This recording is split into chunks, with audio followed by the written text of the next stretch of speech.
أما بعد فأعوذ بالله من الشيطان الرجيم بسم الله الرحمن الرحيم ومن الناس من يقول آمنا بالله وباليوم الآخر وما هم بمؤمنين يخادعون الله والذين آمنوا وما يخدعون إلا أنفسهم وما يشعرون صدق الله العظيم.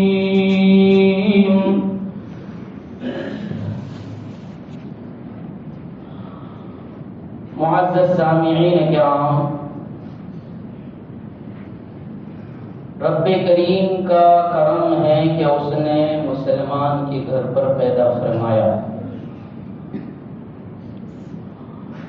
اور مذہب اسلام کا تمغہ دے کر محمد رسول اللہ صلی اللہ علیہ وسلم کی امت میں پیدا فرمایا. اس سے بڑی نعمت ہو ہی نہیں سکتی. اب تمغہ دیا، نعمت عظمیٰ دی، اب اس تمغے کی محافظت، اس نعمت کی شکر گزاری، یہ میری آپ کی ذمہ داری ہے.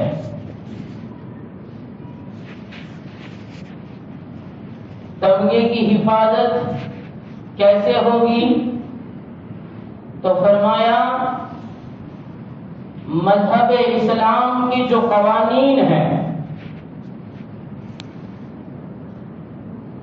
اللہ رب العزت کے جو احکام ہیں،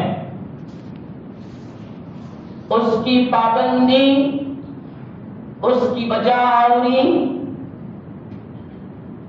اس پر اہتمام، اس کی ادائیگی، یہ تمغے کی محافظت ہے. اور نعمت عظمیٰ، اس کی حفاظت سرکار دو عالم صلی اللہ علیہ وسلم کے طور و طریق اور سنتوں کا اہتمام کہ زندگی کے ہر موڑ پر ساری کی ساری تعلیم بتا دی گئی، سکھا دی گئی اور اس کی کامل طریقے سے رہبری کر دی گئی کہ نعمت عظمیٰ کی حفاظت غلامی رسول سے ہوا کرتی ہے، طریقہ رسول سے ہوا کرتی ہے. عشق رسول دل کی گہرائیوں پر اور دل کی اندرون تک اتارنے پر، سر تسلیم خم کرنے پر، اپنے آپ کو متبع رسول بنانے پر نعمت عظمیٰ کی قدردانی اور شکر گزاری ہوا کرتی ہے. ورنہ قرآن یہ کہتا ہے کہ اس طریقے سے نہ کرنے پر ان کی طرح اور ان جیسا اور ان کے مثل ہو جاتا ہے جن کے بارے میں قرآن کہتا ہے وَمِنَ النَّاسِ مَن يَقُولُ آمَنَّا بِاللَّهِ وَبِالْيَوْمِ الْآخِرِ. لوگوں میں سے بعض ایسے ہوا کرتے ہیں، انسانیت میں سے بعض انسان ایسے ہوا کرتے ہیں کہ جو کہتے تو ہیں ہم ایمان لائے اللہ پر. وَمِنَ النَّاسِ مَن يَقُولُ آمَنَّا بِاللَّهِ، ہم اللہ پر ایمان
جیسا ہی ہو گیا. کہتے کچھ اور ہیں, کرتے کچھ اور ہیں. ورنہ زندگی کی ہر موڑ پر, چاہے جوانی کا دور ہو, چاہے ازدواجی زندگی کا دور ہو, چاہے بڑھاپے کا دور ہو, چاہے گھریلو دور ہو, چاہے انفرادی زندگی ہو, چاہے اجتماعی زندگی ہو, چاہے مفرد ہو, مرکب ہو, جس جگہ پر ہو, جہاں بھی ہو, جس فیلڈ میں ہو, جس شعبے میں ہو, جس جگہ پر ہو, وہ اپنے آپ کو محمدی بناتا, اپنے آپ کو محمدی بتاتا, اس کی زندگی کا موڑ بتا دیتا کہ یہ مذہب اسلام والا ہے, یہ طریقہ رسول والا ہے, یہ محمدی ہے. یہ اس کی زندگی بتا دیا کرتی, اس کی شادی بیاہ بتا دیتی, اس کی تقریب بتا دیتی کہ یہ محمدی ہے.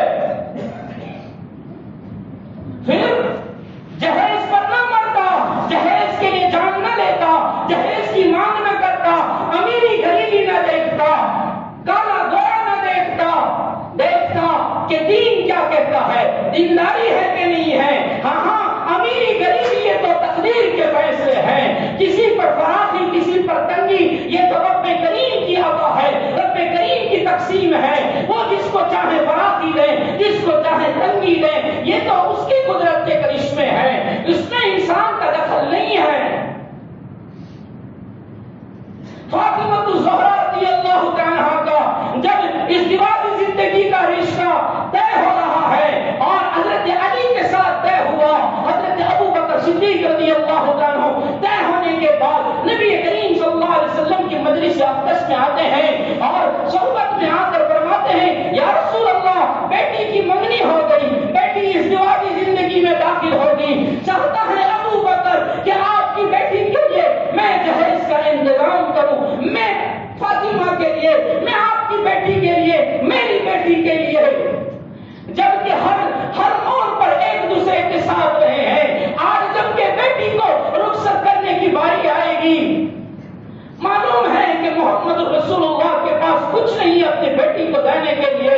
ہر باپ چاہتا ہے رخصت ہونے والی بیٹی کو اپنے آپ کی طرف سے تحفے دیے جائیں, ہدایہ دیے جائیں, اس کو خوش کیا جائے اور اس کی مانگیں پوری کی جائیں. ہر باپ کی امید اور تمنا ہوتی ہے آج فاطمہ رخصت ہوگی تو یہ ابو بکر چاہتا ہے اس کے لیے میں جہیز کا انتظام کروں. نبی نے فرمایا, ابو بکر, اگر محمد جہیز دے گا تو میری امت کی غریب بیٹیوں کا کیا ہوگا.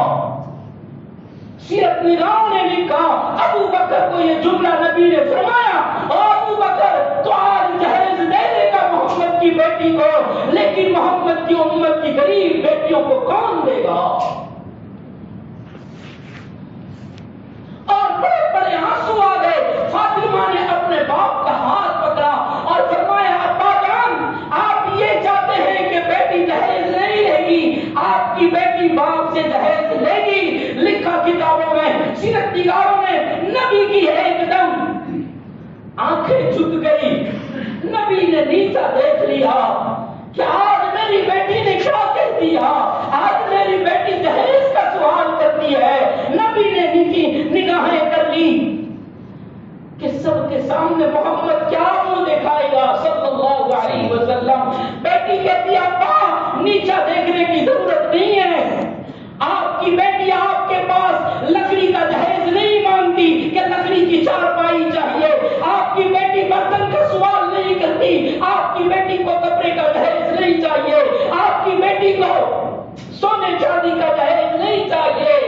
اب آپ کی بیٹی آپ کے پاس ایسا جہیز مانگ رہی ہے جو آج تک نہ کسی نے مانگا, نہ قیامت تک کوئی بیٹی اپنے باپ کے پاس مانگ سکتی ہے.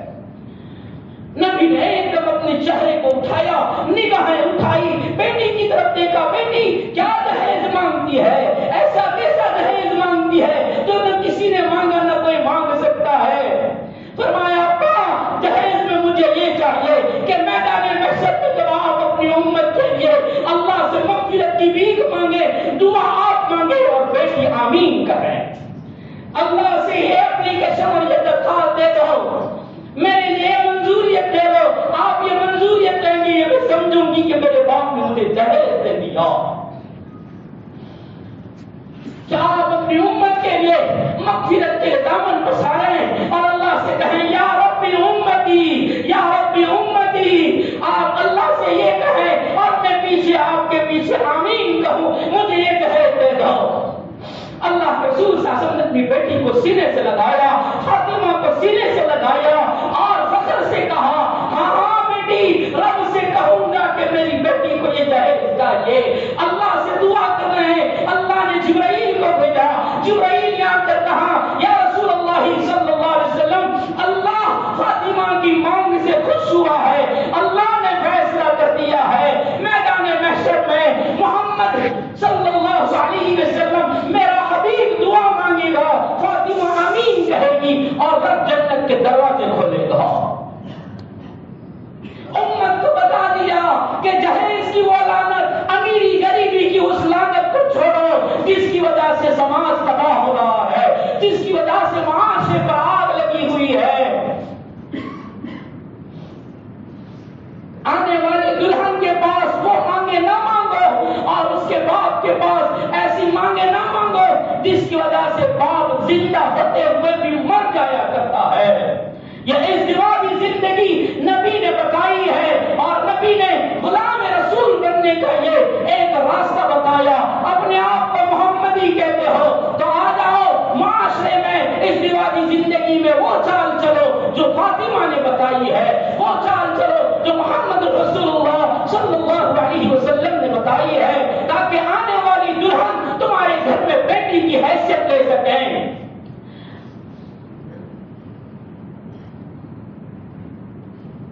اور آنے والی بیٹی تمہارے گھر میں، آنے والی بہو تمہارے گھر میں وہ تانا نہ سنائے اور وہ تانا نہ سنے، نہ لے کر آنے والی کو تانا دیا جائے، لے کر آنے والی تانا سنایا کریں. یہ سماج میں، یہ معاشرے میں بیماری نہ ہو. اس لیے ایسی چیزوں کی مانگ نہ کرو جس سے نبی کی شریعت پر دھبا لگے، ورنہ وہ ہوگا یخادعون اللہ والذین آمنوا. یہ تو دھوکہ دیتی اللہ اور ایمان والوں کو اور سمجھتے ہیں ہم ایمان والے ہیں، اور ایمان والے اپنے آپ کو کہہ کر اللہ ایمان والوں کو دھوکہ دیتے ہیں. وما یخدعون الا انفسهم وما یشعرون.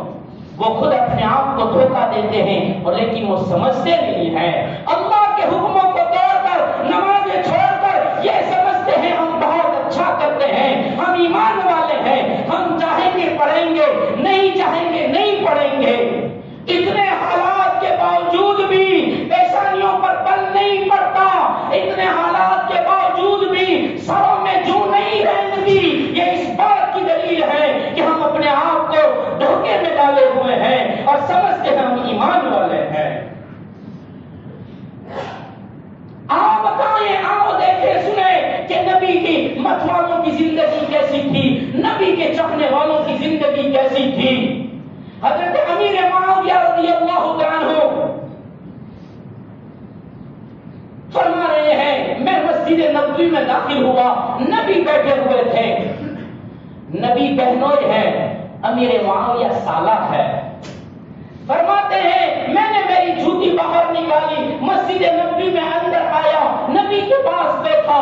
تھوڑی دیر چند لمحے گزرے تھے کہ نجران کا شہزادہ آیا اور نجران کا شہزادہ آ کر مسجد نبوی میں داخل ہو گیا. ایمان والا نہیں تھا، عیسائی تھا. عیسائی نجران کا عیسائی شہزادہ آیا مسجد نبوی میں اور آ کر اللہ کے رسول صلی اللہ علیہ وسلم سے کہتا ہے ہمارے دیش کا یہ قانون ہے، ہمارے ملک کا یہ قانون ہے، ہمارے خاندان کا یہ قانون ہے کہ جب ہم کسی پردیش میں جاتے ہیں، کسی اور ملک میں جاتے ہیں تو اس ملک میں اور اس دیش میں وہاں کے بڑے کے لیے تحفہ لے کر جاتے ہیں، نذرانہ لے کر جاتے ہیں. اس لیے ہم آپ کے لیے تحفہ لے کر آئے ہیں. دوسری بات بعد میں کریں گے، پہلے یہ کہ ہم آپ کے لیے تحفہ لے کر آئے ہیں. اللہ کے رسول نے پوچھا کہاں ہے تو کہ میں تھوڑی اٹھا کر لاؤں گا. ہم تو اپنی ناک صاف کرنے کا رومال بھی غلام کے ہاتھ میں تھماتے ہیں. ہم تو نجران کے شہزادے ہیں اور ہم ناک صاف کرتے ہیں، وہ رومالوں کو کپڑا بھی غلام کو پکڑواتے ہیں. تو ہمارا سامان جو تحفہ لائے ہیں وہ تو گھوڑے پر ہے، آپ منگوا لیجیے. ہاں اخلاق سے پھیلا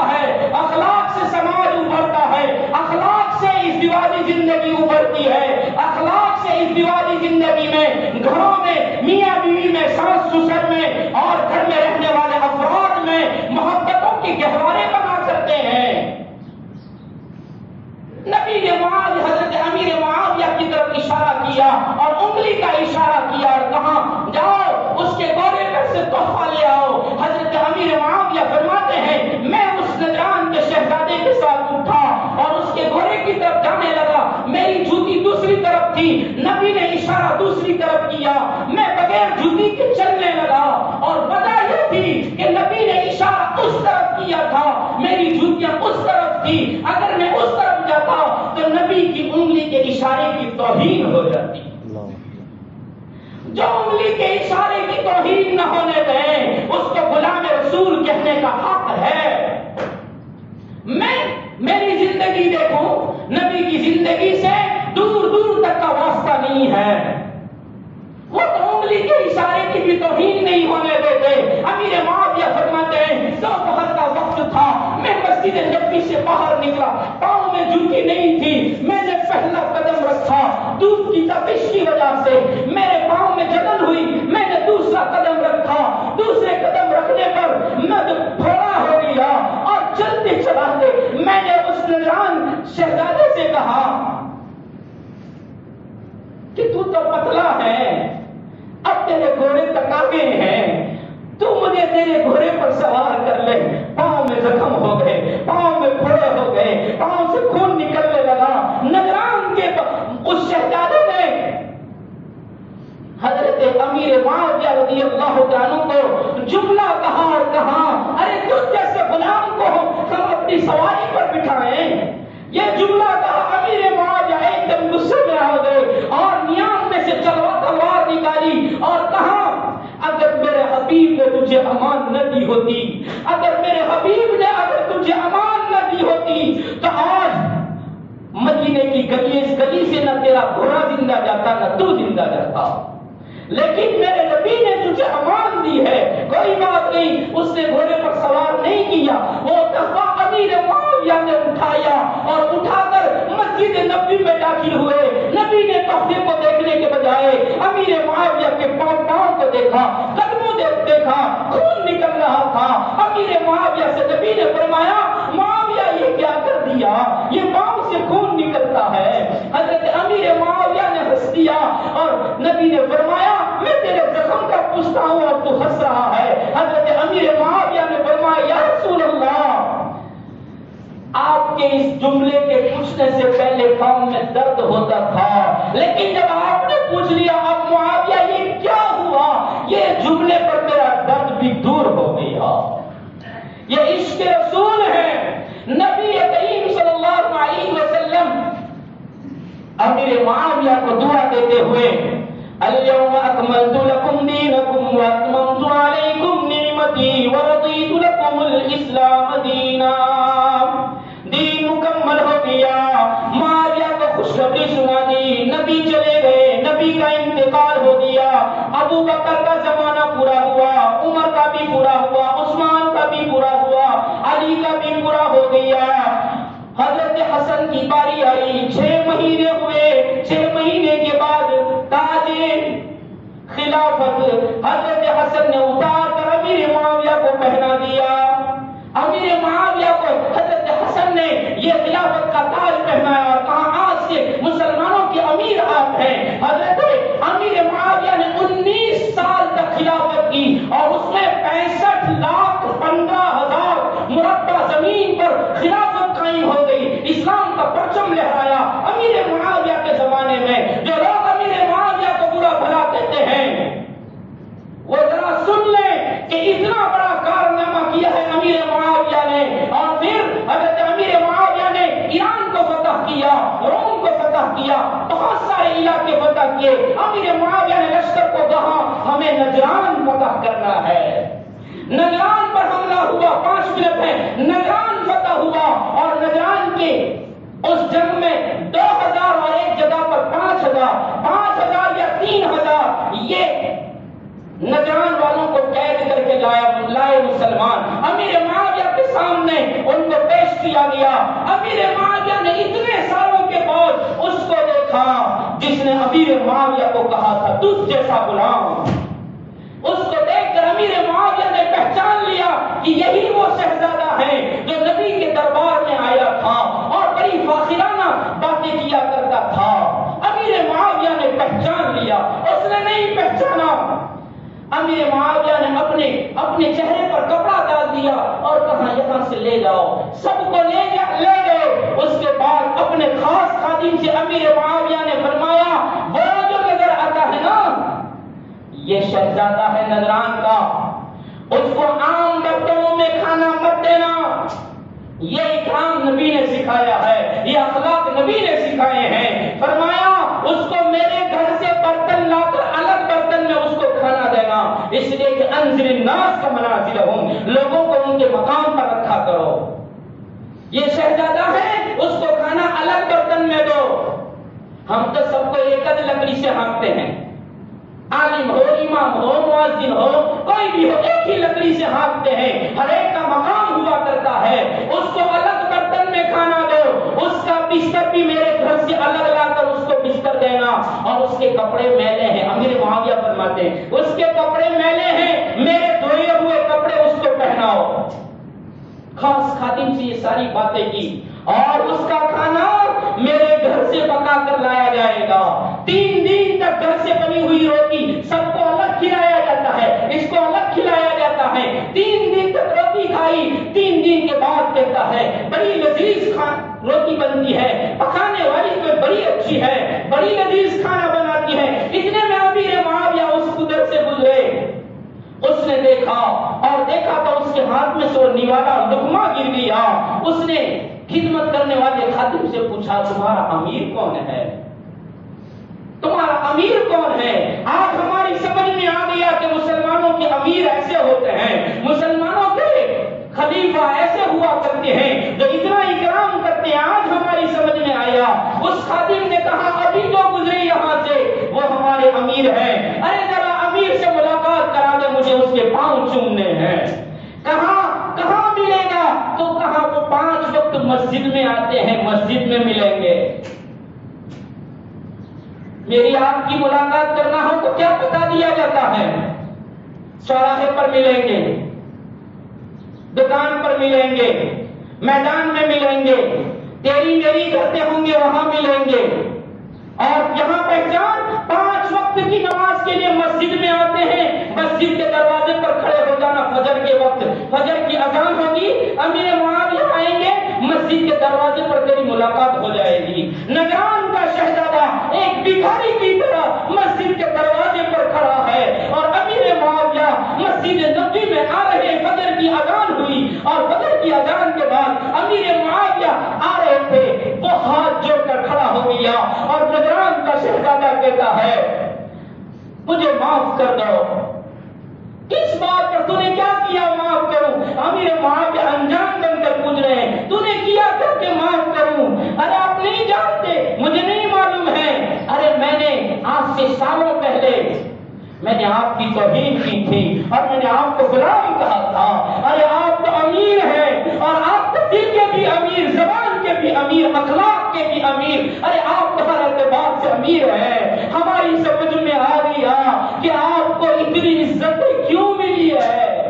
گھروں میں سے لڑائی کیوں نہیں نکلتی؟ گھروں میں سے شیطانیت کیوں نہیں نکلتی؟ گھروں میں سے جھگڑے کیوں نہیں نکلتے؟ اس لیے کہ اخلاق سے زندگیاں خالی ہے. ورنہ نجران کا شہزادہ بھی کہتا ہے ہماری سمجھ میں آ گیا کہ آپ لوگوں کو عزت کیوں ملی ہے، معاف کر دو. امیر معاویہ نے کہا چلو ہو گیا، وہ تو گزری ہوئی بات ہے، ہم نے معاف کر دیا. نہیں مجھے معاف کر دو. ہاں میں نے معاف کیا. جب امیر معاویہ نے مسجد میں داخل ہونے کے لیے قدم اٹھایا، لکھا وہ امیر معاویہ کے قدموں سے چمٹ گیا اور کہا ارے بتا دے تجھے یہ کس نے سکھایا؟ فرمایا تو نے جو کیا تھا یہ تیرے بڑوں نے تجھے سکھایا تھا. ہمیں جو سکھایا، ہم نے جو تیرے ساتھ سلوک کیا، یہ ہمیں محمد رسول اللہ صلی اللہ علیہ وسلم نے سکھایا ہے. یہ اتنا مبارک دین، اتنی مبارک تہذیب، اتنا مبارک تمدن، اتنی مبارک معاشرہ، اتنی مبارک زندگی اگر سکھائی ہے محمد رسول اللہ صلی اللہ علیہ وسلم نے، تو میری آپ کی فرض بنتا ہے کہ ہم بھی اس نبی کے قدم پر چلیں، نقش قدم پر چلیں. مسلمانوں 1 منٹ لوں گا. حالات بہت سنگین ہے، ہم سب جانتے ہیں، کسی سے چھپا ہوا نہیں ہے. یہ کیا حال ہے کسی سمجھ میں نہیں آتا، کسی کی سمجھ میں نہیں آتا. اتنا سمجھ میں آتا ہے کہ حالت ہے. اب اس حالت کو دور کرنے کے لیے نبی کریم صلی اللہ علیہ وسلم نے فرمایا ہے اپنے بیماروں کا صدقے سے علاج کرو. تو انفرادی طور پر الگ الگ، اجتماعی نہیں، اپنے اپنے طور پر صدقے دو. ہاں یہ پیسے روپیے جانے کے لیے آئے ہیں، اس کو سنبھال کر رکھنے کے لیے نہیں ہے. حضرت اسماء سے نبی کریم صلی اللہ علیہ وسلم نے فرمایا اسماء پیسے کو گن گن کر مت رکھ، گن گن کر رکھے گی اللہ بھی گن گن کر دے گا، اللہ بھی روک لے گا، دیکھی رہے اللہ بھی دے گا۔ قرآن کے واسطے، قرآن کے لیے ہم جیبوں میں ہاتھ نہیں ڈالیں گے تو کہیں بھی لگے گا۔ اللہ نہ لگنے کی جگہ پر مال کو لگنے سے بچا لیں۔ روپیہ پیسہ لگنے کی چیز ہے، اگر خیر کے کاموں میں نہیں لگے گا تو گناہ کے کام میں ضرور لگے گا، تو گناہ کے کام میں لگنے سے اللہ بچائے، اس کے لیے راستہ ہے اللہ کے دین کے پیچھے لگاؤ، قرآن کی تعلیم کے لیے لگاؤ، بچوں کی حوصلہ افزائی کے لگاؤ۔ اتنے رکن نہیں آئی جتنی امید تھی، کیوں ایسا ہے؟ حالات بتا رہے ہیں، جھنجھوڑ رہے ہیں، اللہ کے لیے کھڑے ہو جاؤ، مسجدوں کو آباد کرو، آباد کرو، ورنہ وہ دن دور نہیں ہے، اللہ حفاظت فرمائے۔ اس لیے راستوں میں ٹولے مت بناؤ، ورنہ راستوں میں ٹولے بن کر، جماعتیں بن کر، گروپ بن کر کھڑے رہو گے، ہو سکتا ہے ہمارا گاؤں بھی لاک ڈاؤن کر دیا جائے، ہمارا بھی کرفیو لگ جائے۔ اس لیے راستوں پر رمضان میں بھی، رمضان کی راتوں میں بیٹھو، گھروں میں بیٹھو، راستوں میں، نالوں پر، چوراہوں پر بھیڑ مت لگاؤ جس کی وجہ سے ہماری اور ہمارے اسلام کی بدنامی ہو، ایسا کام نہ کریں۔ اس لیے آپ کو مؤدبانہ گزارش ہے، مبارک مہینہ آ رہا ہے، مبارک مہینے کی قدر کر لیجئے اور اس میں اللہ سے حالات کے دور ہونے کی دعائیں مانگیں، انفرادی صدقے دیں اور اپنے آپ کو ایسے کاموں سے بچائیں جس سے ہم بھی بدنام ہو، ہمارا مذہب بھی بدنام ہو۔ اللہ ہم سب کو کہنے سننے سے زیادہ